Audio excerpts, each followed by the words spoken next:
Oke, bismillahirrahmanirrahim. Assalamualaikum warahmatullahi wabarakatuh.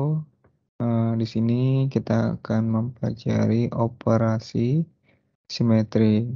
Nah, operasi simetri itu dibagi menjadi 5.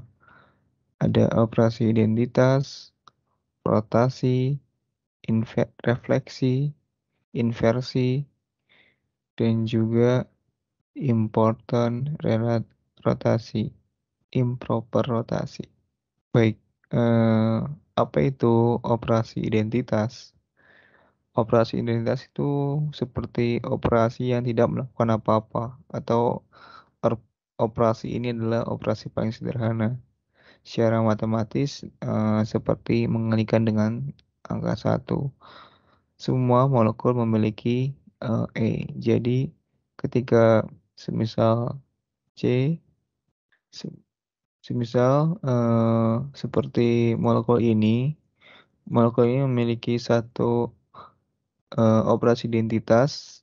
Ketika molekul ini dioperasikan dengan, operasi identitas, maka, eee, akan terbentuk, seperti ini juga, kayak gitu.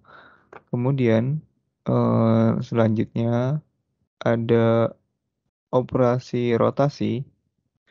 Oke, operasi rotasi ini biasanya adalah, rotasi yang berlawanan arah jarum jam sebesar 2 pi/n atau 360 per n terhadap sebuah sumbu.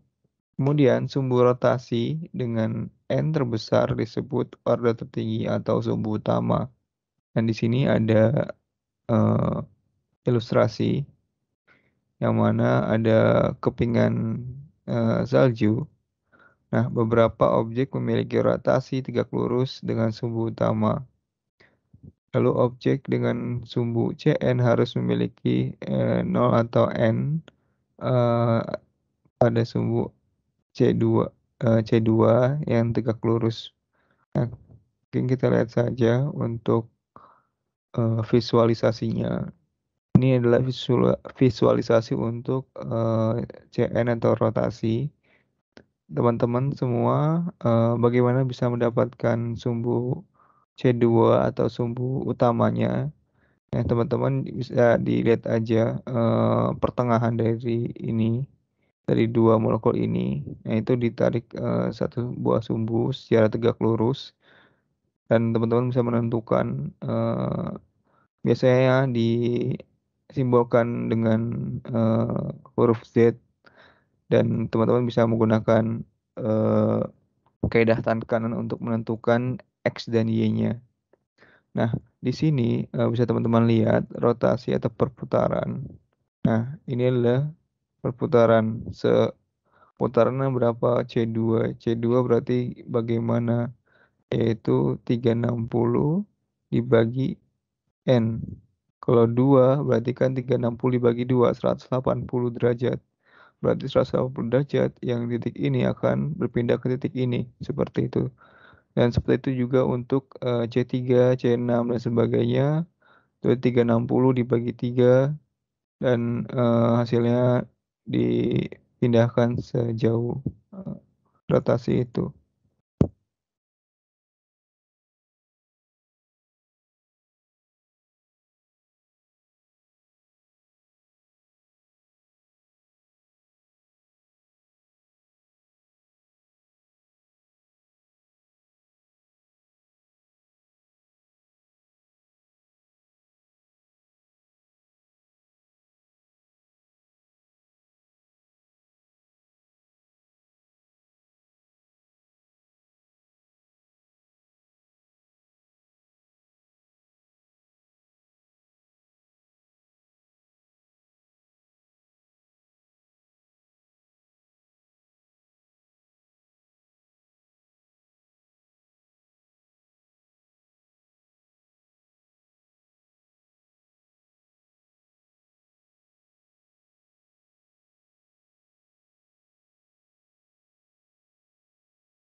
Baik, selanjutnya ada operasi refleksi atau sigma.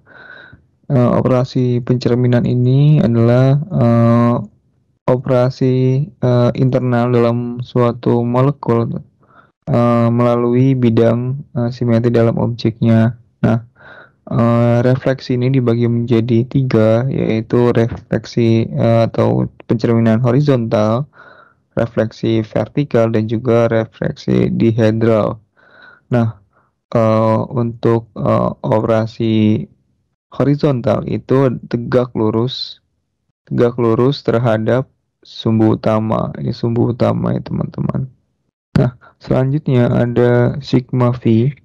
Sigma V ini adalah sumbu cermin yang sejajar dengan sumbu utama. Nah, sumbu utama itu di sebelah sini teman-teman.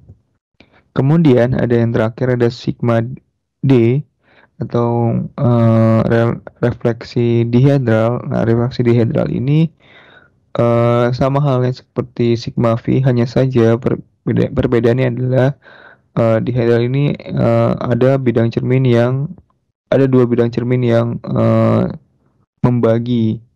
Nah, jadi bidang cerminnya akan membagi dua uh, yang sudutnya itu sama besar kayak gitu dan sejajar terhadap sumbu utama. Nah, kemudian ada operasi inversi atau pembalikan. Nah, eh, seperti halnya eh, artinya ya, pembalikan ya. Dengan kata lain, semisal pada eh, atom-atom itu berada pada titik X, Y, Z, akan diinversikan menjadi min X, min Y, dan min Z untuk semua atom atau semua titik. Nah, eh, bisa dilihat di sebelah kanan ini yang bisa melakukan inversi itu seperti kubus, kotak, oktahedral, bujur sangkar, persegi panjang, dan yang tidak bisa untuk diinversi adalah segitiga, terus tetahedral, pentagon, dan sebagainya. Sebelumnya ini adalah penggambaran untuk sigma dihedral yang tadi kita bahas, yaitu dia sejajar pada sumbu Z atau sumbu utama dan membagi menjadi dua bagian yang sudutnya sama besar.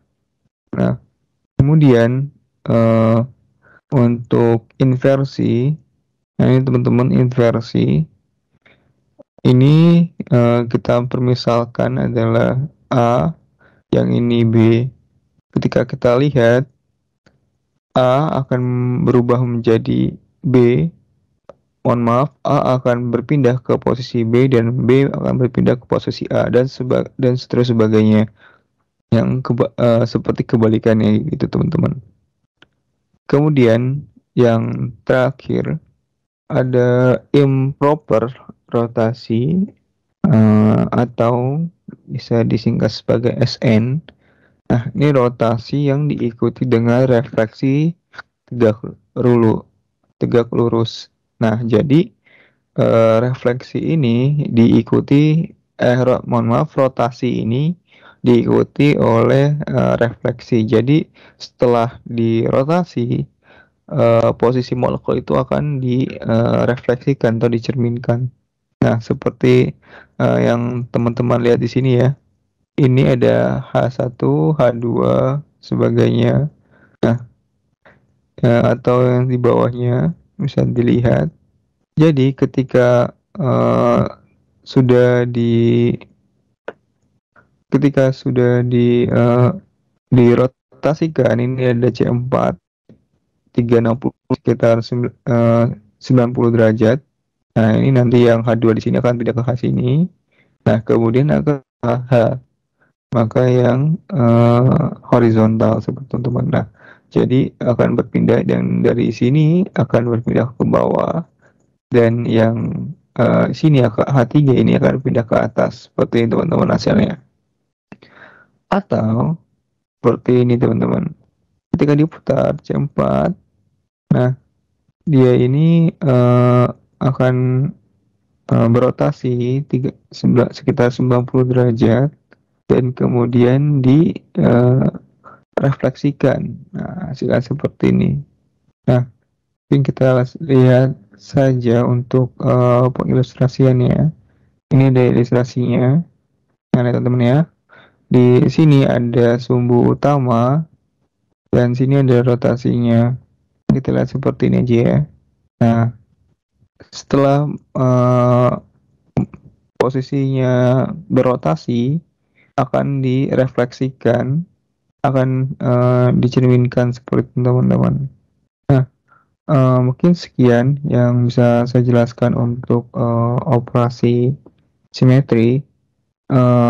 Untuk kegunaan operasi simetri ini ada banyak yang teman-teman terkhusus pada di orbital molekul dan juga untuk pembentukan ikatan suatu molekul kayak gitu teman-teman. Mungkin sekian.